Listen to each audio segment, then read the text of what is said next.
Hi, and welcome to this section of the Advanced Calculus 2 Tutor. And in this section we're going to continue talking about our inverse trig functions that we talked about in the last section. But in this section we're going to move ahead more into the calculus and talk about the derivatives and the integrals of these inverse trig functions. Or I should say the derivatives of these trig functions, okay?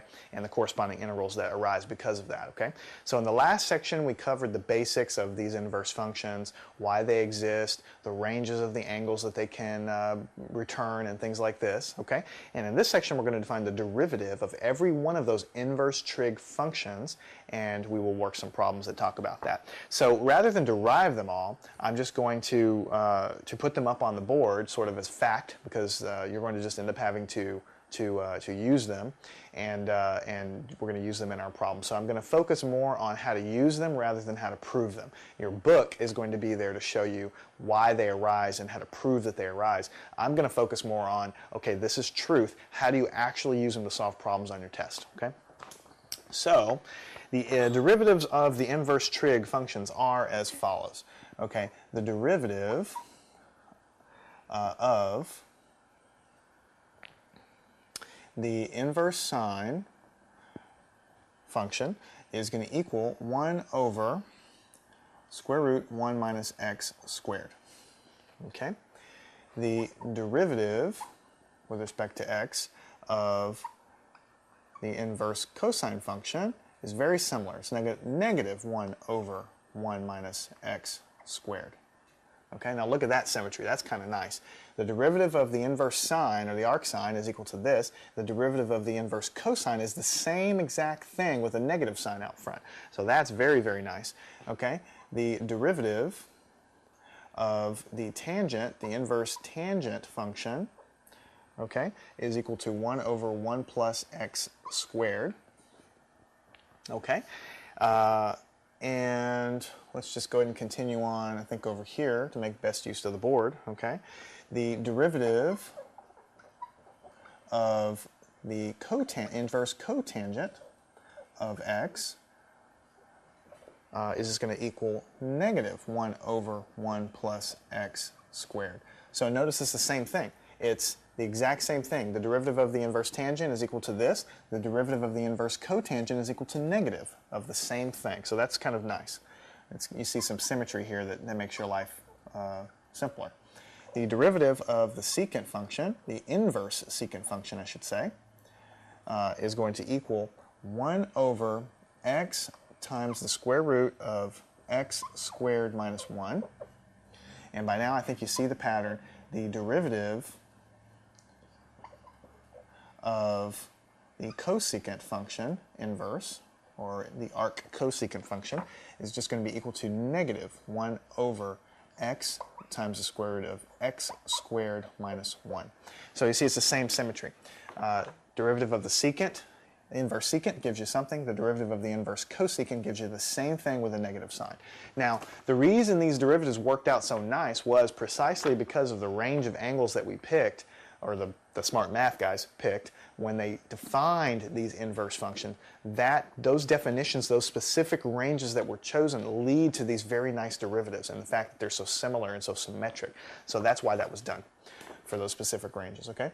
So notice that for every inverse trig function that we've talked about, we have a corresponding derivative. So you put this in your bag of tricks with everything else. You know how to take derivative of, of sine and cosine and tangent. You know how to take the derivative of a polynomial. You know how to take the derivative of various other things we've talked about all through calculus. Now here is just another function. It's an inverse trig function, and you have another table of derivatives that the smart guys before us derived and invented and proved to be true. And these are they. Now, because we have defined the derivatives of all of these things, then by definition you already know what the integrals of some pretty complicated functions are, okay? So, because you know that the derivative of the inverse sine function is equal to this, then by definition you know that if you ever see the integral of this thing, the integral of this thing, it is going to be equal to the arc sine function. So, just to kind of put that down, that each of these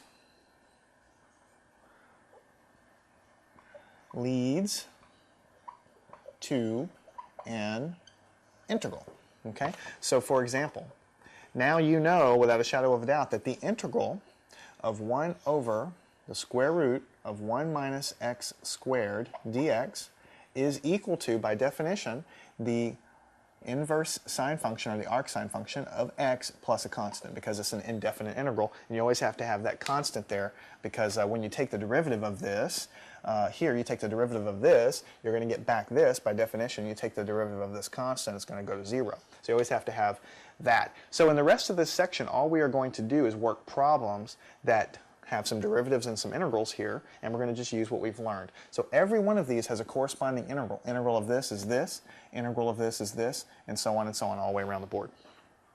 Okay, so the first problem is, find the derivative. So the first function is going to say, what if I'm giving you a function f of x, which is equal to the inverse tangent or the arctangent of x cubed, and I'm just telling you on the test, find the derivative, which would be df dx. How am I going to do that?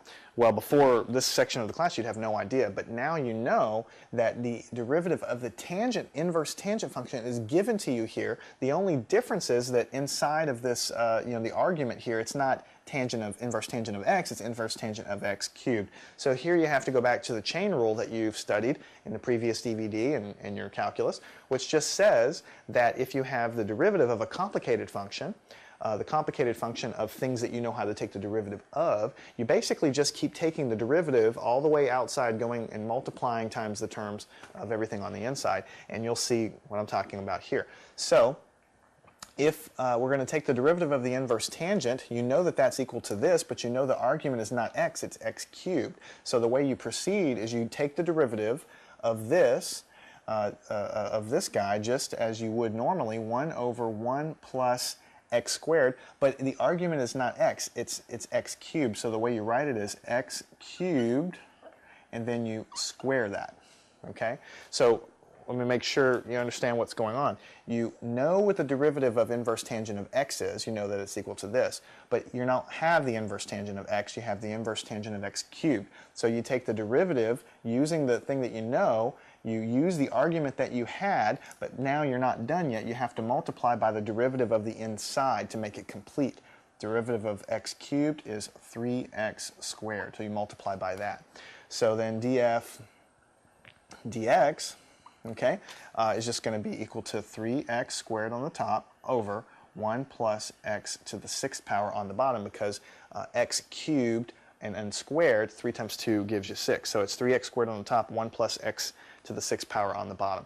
So when I say you take the derivative of bigger and going in smaller, you take the derivative of the whole inverse tangent function using the argument that you had, okay, plugging that in, and then you multiply by the derivative of the argument and keep multiplying by those derivatives until you get down to nothing else, and that's how you do it. If you need practice with the chain rule and this philosophy and what this means, go back and get the DVD prior to this, and there's tons of examples on the chain rule, and this is just one application of the chain rule. Okay, let's say the next problem you have is somebody gave you function y is equal to the inverse sine of x squared. Inverse sine of x squared. And we asked you guys, let's go ahead and take the derivative of that, dy dx. Well, it's the same thing here. You see, you're trying to find the derivative of this function, and we know the derivative of the inverse sine function. That was given to us just a little bit before, and the derivative of the inverse sine is 1 over 1 minus x squared. But we're not given that. We're given a different argument. So the way you proceed is you say, okay, well, this is going to equal 1 over the square root of 1 minus x squared, but I'm going to use this argument, so it's going to be x squared squared. Okay? The whole thing's going to be squared. Okay? And then you're going to multiply by the derivative of the inside, which is 2x, to make it complete. That's the chain part of this thing going on. You take the derivative of the whole thing, given the argument that you have, and then you multiply by the derivative of that argument, and that completes the chain, and that makes the derivative legal. So you use the table, you're just plugging in the argument that you have, which was x squared, and then you have to square it because that's what the table said, and then you multiply by the derivative of the inside. So what you would have here is just 2x over the square root of 1 minus x to the 4th power, because 2 times 2 is 4. When you have exponents like that, you just multiply like that. And this is the answer. This is the derivative. Okay? Now, what if I had a function f of x is equal to the inverse tangent of x over a? Okay, a is just a number. It's a constant. It's just some number.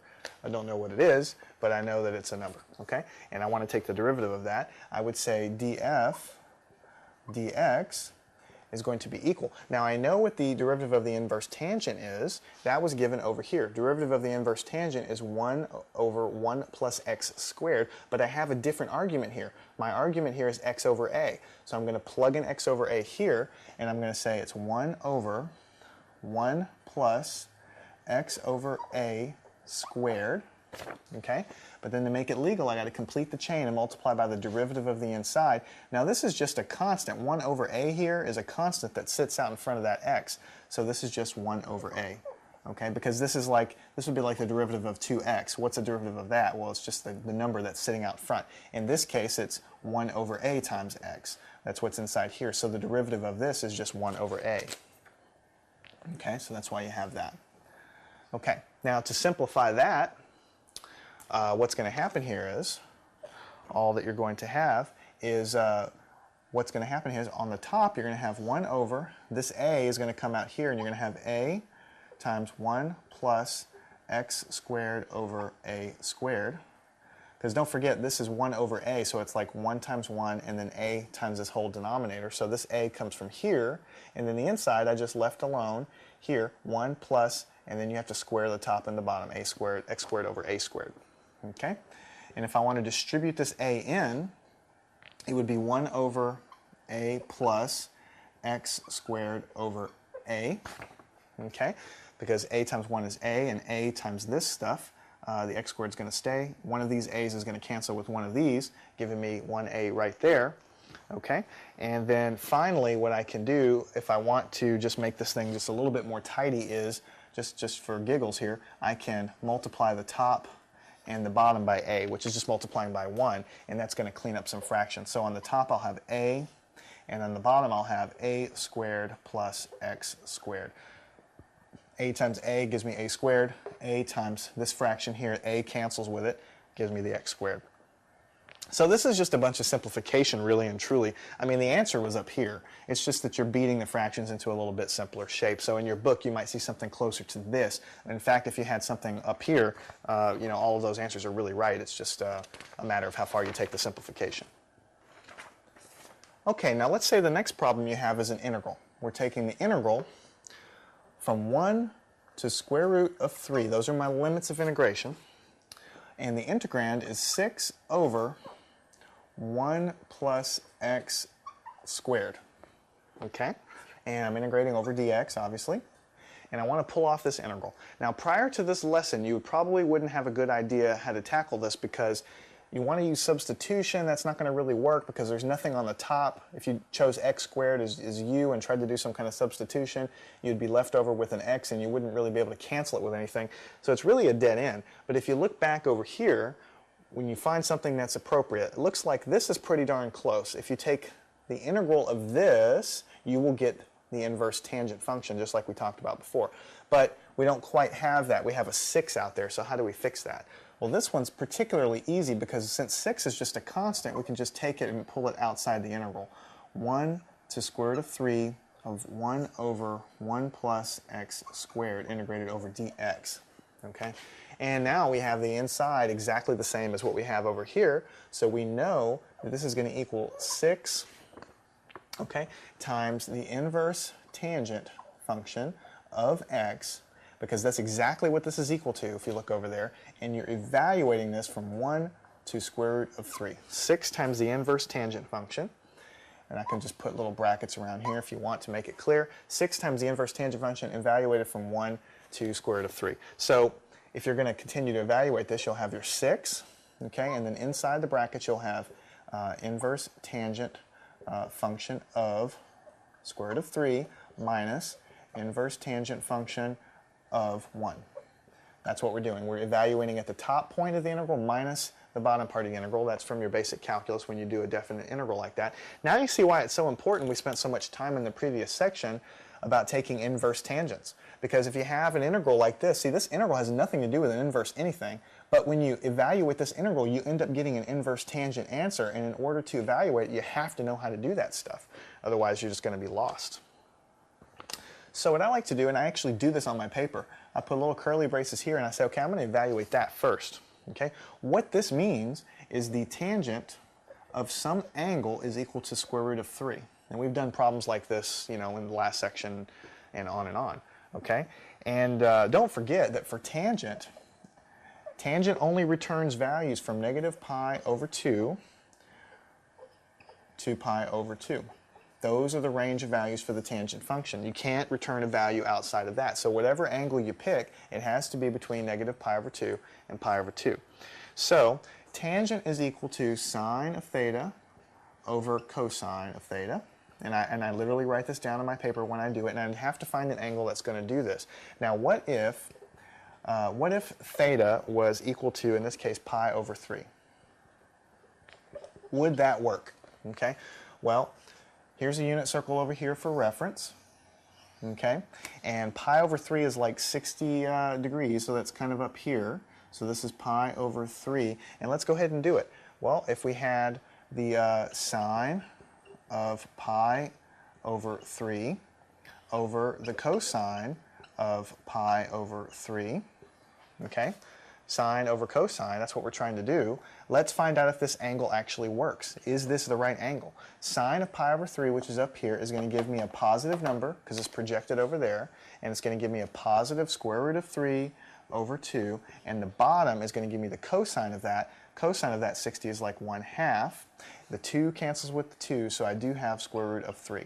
So what we have found is that pi over 3 is the right angle, okay, to evaluate this guy right here. Pi over 3 is the right angle because when I put it in, I get square root of 3, and pi over 3 is in the proper range between negative pi over 2 and pi over 2. This is going to take some practice with you walking around the unit circle between here to find the right angle. But in the end, we know that the angle is pi over 3 for this guy. So what I'm going to do, remember, this angle does reduce to pi over 3. So I'm going to erase this, okay? I'm going to erase this, and I'm going to go ahead and write this down like this. This is pi over 3. That's all that this was doing down there, is that was what we found this. And then over here, inverse tangent of 1, okay? Well, what does that mean? That means that basically you have a tangent of some angle is going to give me 1, which is the sine of some angle over the cosine of some angle is going to give me 1. And I think you can convince yourself, because that's a pretty well-known thing, that the only angle that's really going to happen is going to be at pi over 4. Okay? Pi over 4 is between the proper range here. Sine of pi over 4 would give me square root of 2 over 2. Cosine of pi over 4 would give me square root of 2 over 2. Square root of 2 over 2 divided by square root of 2 over 2 is 1. So this is really the only place in that range that I can have that guy reduce to 1. So this is the proper angle. I'm going to have pi over 4 here. Pi over 4. So you can also use your calculator for things like this, but I mean, you're really supposed to be using the unit circle and doing this here to make sure you understand everything. So we've reduced this integral down to 6 times the difference of 2 fractions. There's no common denominator between these 2 fractions, so I'm going to make a common denominator by multiplying this by 4 over 4, and I'm going to multiply this by 3 over 3. And the reason I did that is because I want to make a common denominator of 12. Okay, so 4 over 4 and 3 over 3, they're both 1. So what I have here is 6 times 4 pi on the top and 12 on the bottom. And here I have 3 pi on the top and 12 on the bottom. 4 times 3 is 12. That's why I did that. So then inside here, I have 6 times 4 pi minus 3 pi is just pi over, denominator stays the same as 12. And so I think you can convince yourself that this is going to be 6 pi over 12, which is just simply equal to pi divided by 2. Okay, pi divided by 2. So this is a long-winded thing, but the answer is pi over 2. That's the answer to the integral. You started out with something like this you didn't know how to do, but you remembered, oh, this is probably in that table of inverse trig functions. Let me go look over there. You pulled the 6 out. Inverse, the integral of this is equal to the inverse tangent. So you put this here, you had to evaluate at the endpoints of your integral, and then you use the skills that we did from the previous section to actually evaluate this properly. And you got pi over 3 here, and pi over 4 here. You just found a common denominator and did the subtraction, and that was the answer. Okay, now let's do another problem. Let's say you were given the integral, indefinite integral this time, of x squared over the square root of 1 minus x to the 6th power dx. And you needed to do that integral on a test. The first thing you do is, try to do, since we're talking about inverse trig functions, is try to go off and look at that table and figure out if there is one. When you look over here, you're not going to find anything really similar. There's nothing with the square root of 1 minus x to the 6th power anywhere in here. And you get this kind of thing with experience, but look at what happens if I do the following. What if I do a simple substitution here? Okay? What if I say u is equal to x to the 3rd power? Okay? What if I say u is equal to x to the 3rd power? You'll see why I do that in a minute. Then I take the derivative du dx, as I'm doing a regular substitution here, it's 3x squared. Okay? So solving for dx, dx is equal to 1 over 3x squared du. Make sure you're convinced of this. Move the dx over here and then divide over here, so you have dx is equal to 1 over 3x squared du. The reason why I'm doing it is the following. I'm going to make this integral simpler.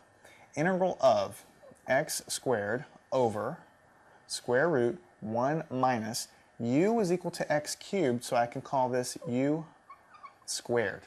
Okay? Because if I do u squared, that's x cubed squared gives me my x to the 6th power. So this integral is the same, okay? But it's in terms of dx, and now I'm going to plug in what I found for dx. So it's multiplied by 1 over 3x squared times du. Look at what I've done here. I was able to transform this integral, because this cancels with this, into an integral in terms of u only, and it's a simpler integral. That's the point. You want to make them simpler. So integral of 1 over, okay, 3 times the square root 1 minus u squared du. Okay? That's what I did there. That's what I did there. And then just even making it even simpler, the 1/3 that comes from here, 1/3 can come out, so it's 1 over square root 1 minus u squared du. Okay? So look, I've changed it. I've made it simpler. The reason I did that is because if you look at this, okay, there is one over here that looks like this, and it looks like the arc sine function. Okay, it looks like the arc sine function. So this is an exact one-for-one. Integral of 1 over root 1 minus x squared is the arc sine. This is the same thing. It's in terms of u, but it's the same exact thing. So this is going to equal 1/3 times the arc sine, or the inverse sine, of u, because this is in terms of u, okay, plus a constant, because this is an indefinite integral. You always have to add your constant, and then you just plug back in what you had for u, just like we always do for substitution. So it's the inverse sine of x cubed, because that's what u is equal to, plus a constant. This is what the integral is equal to. Okay, so we started with an integral here. We couldn't really find anything that matched up with it in the table to help us, but we noticed right away that we had an x squared and an x to the 6th power and an x squared here. So if we define u in terms of x cubed, and we take the derivative giving us 3x squared, solve for dx giving us 1 over 3x squared, then when we did our substitution and put in terms of x to the 6th power, we put u squared, because u being x cubed squared gives us what we had using our substitution here. Then when we put dx in, which is what we found here, we had a cancellation, which is the whole point of doing a substitution. You want to get that cancellation in the numerator, okay? And then we pull out our 1/3, okay? We have 1 over 1 minus u squared on the inside, and this integral is exactly given in our table over here of inverse trig functions as the inverse sine of u. That is the integral of this, is the arc sine of u plus a constant, okay? And then at the end of the day, you just plug in what you used for u in the first place. So in this section of the class, we have talked about the inverse trig functions, but more specifically the derivatives of those inverse trig functions. And when you do that, when you define the derivative of something, you by definition have an integral right there that you've defined as well. So we've talked about those. We didn't derive them. We just put them down and said this is the truth, this is fact, and this is how you would take derivatives that involve inverse trig functions, and also some integrals that involve some functions of x and such, that you can beat them into the shape of some of these integrals that involve the inverse trig function. So you have to use the skills that we've done in the previous section in order to do well at those, but with practice and with just getting the hang of how to do those, I think you can tackle that.